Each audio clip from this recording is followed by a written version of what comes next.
The missile man of India यानी कि doctor APJ Abdul Kalam, आज उनका बर्थडे है और उनके बर्थडे पे उनको शुभकामनाएं देने के लिए और उनको आत्मा की शांति के लिए हम इस वीडियो को बना रहे हैं। शायद ही कोई ऐसा व्यक्ति है जिसकी वीडियो बनाने के लिए मेरे को सोचना पड़ता है और उनकी वीडियो को बनाने के लिए मेरे को कुछ चीज़ें याद करनी पड़ती है, पर उनके काम ही इतने ज़्यादा हैं कि मेरे को रिसर्च करने में 1 साल लग गया। डॉक्टर एपीजे अब्दुल कलाम भारत के पूर्व राष्ट्रपति थे और उनको मिसाइल मैन ऑफ इंडिया का ओहदा दिया गया। डॉक्टर एपीजे अब्दुल कलाम का जन्म तमिलनाडु के रामेश्वरम में हुआ था। उनकी पढ़ाई में कोई खास रुचि नहीं थी, या फिर हम कह सकते हैं कि उनकी पढ़ाई में कोई खास परफॉर्मेंस नहीं थी।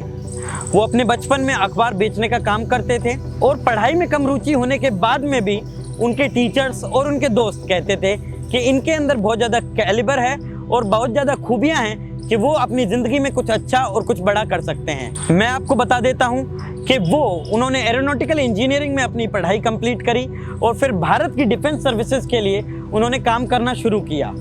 उस पूरे कार्यकाल के अंदर उन्होंने बहुत सारी ऐसी मिसाइलें बनाई, ऐसी सबमरीन्स बनाई जो कि आज भी और आगे आने वाले काफ़ी हजारों सालों तक हमारे देश का सशक्तिकरण करती रहेगी और हमारे देश की सीमाओं को, हमारे देश की हवा को और हमारे देश के पानी को हमेशा दुश्मनों के वार से बचाती रहेगी और हमारे भारत माता को सुरक्षित रखेगी। 1955 में उन्होंने अपनी एरोस्पेस इंजीनियरिंग कंप्लीट करी और उसके बाद उन्होंने Bhabha atomic research centre, ISRO, DRDO में अपने कार्यकाल में काफ़ी ज़्यादा रिसर्च करी और देश के लिए काफ़ी सारी चीज़ें बनाई। मैं आपको बता देता हूँ कि भारत के न्यूक्लियर प्रोग्राम के अंदर जो कि पोखरान 2 के अंदर टेस्ट हुआ था, उसके अंदर भी उनका बहुत ज़्यादा योगदान था, चाहे वो साइंस, टेक्नोलॉजी या फिर पॉलिटिकल नेचर का योगदान हो। उन्होंने हर तरफ से अपना योगदान दिया था और उन्हीं के कारण आज भारत एक न्यूक्लियर स्टेट कहलाता है और दुनिया के हर देश से मुकाबला करने की,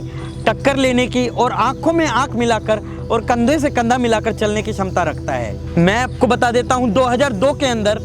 डॉक्टर एपीजे अब्दुल कलाम का चयन भारत के राष्ट्रपति के तौर पे हुआ और इस चयन के दौरान पहली बार ही ऐसा हुआ है कि जब विपक्ष ने भी उनका साथ दिया और उनको इस पद पे लाने के लिए मदद करी। कुछ ऐसी घटनाएं हुई उसके बाद में जब विपक्ष और पक्ष के बीच में अच्छी खासी मुठभेड़ होने के सर्कमस्टांसेस बन गए और ऐसी सिचुएशंस बन गई, पर उनके बीच में भी डॉक्टर एपीजे अब्दुल कलाम ने अपना पक्ष साफ रखा और चीज़ों को सही स्तर पर लेके आए और एक अच्छे तरीके से चीज़ों को कंप्लीट किया। इसके अलावा मैं आपको बता देता हूं कि डॉक्टर एपीजे अब्दुल कलाम जी ने राष्ट्रपति की कुर्सी 2007 में छोड़ दी और उसके बाद में वो एक सामान्य जीवन जीने लग गए। लोग कहते हैं कि जब हम काम करते हैं तो हमें समय नहीं मिलता या फिर हमारे पास समय की कमी है। इतना काम होने के बावजूद भी वो महीने में 1 बार लंदन में जाके दूसरी यूनिवर्सिटी में लेक्चर्स देते थे और बच्चों को पढ़ाते थे। बच्चों के प्रति उनका रुझान हमेशा से रहा और उन्होंने बच्चों के सशक्तिकरण, बच्चों के ज्ञान के सशक्तिकरण में हमेशा अपना योगदान दिया। डॉक्टर एपीजे अब्दुल कलाम के बारे में कुछ ऐसे किस्से हैं, कुछ ऐसी घटनाएं हैं जो उनके जीवन में घटी, जो कि आप लोगों को बहुत ज़्यादा प्रोत्साहन देगी और आप लोगों को बताएगी कि कितने भी बड़े ओहदे पे चले जाइए, अपना सामान्य जीवन और ज़मीन से जुड़ाव कभी भी मत छोड़िए।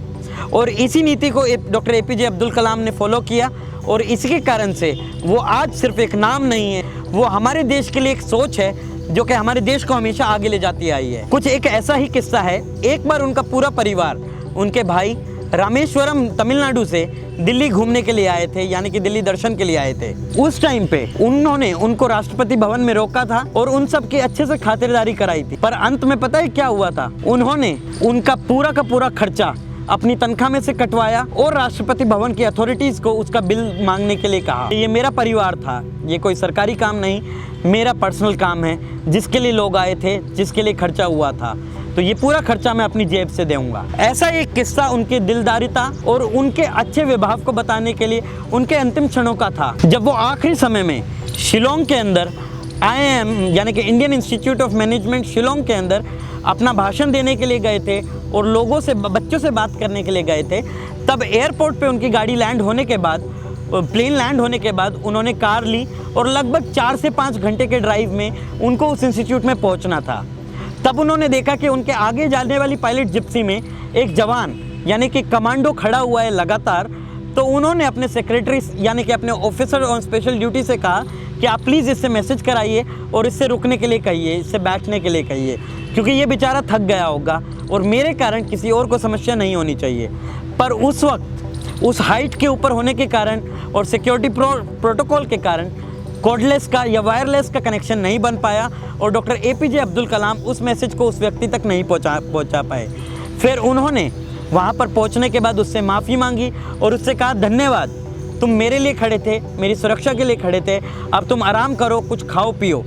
तो उस जवान ने पता है उनसे क्या कहा, सर आपके लिए तो हम जान भी दे सकते हैं, खड़े रहना तो कोई बड़ी बात नहीं है।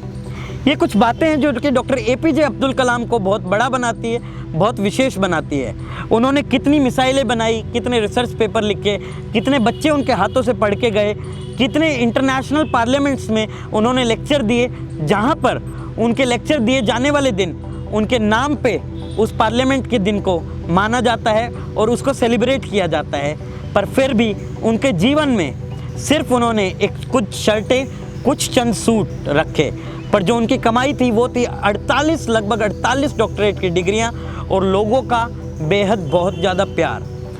उन्होंने अपने कहा था, जब मैं जाऊंगा इस दुनिया से तो आप उस दिन को छुट्टी का ऐलान मत करना, उस दिन लोगों को लगभग दो गुना काम करना चाहिए और अपने देश के सशक्तिकरण के लिए काम करना चाहिए।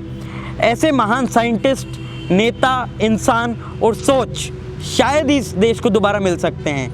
हम नमन करते हैं डॉक्टर APJ अब्दुल कलाम के कामों को और उनके बेहतरीन नेचर को, और उन्होंने इस देश को जिस स्थिति तक लेके आए हैं और इस देश को जितना टेक्नोलॉजिकली आगे लेके जाने के लिए काम करके गए हैं, उसको हमारा सदा नमन रहेगा। और एंड में तब मीडिया और मेरी पूरी तरफ से डॉक्टर APJ अब्दुल कलाम को जन्मदिन की हार्दिक शुभकामनाएं।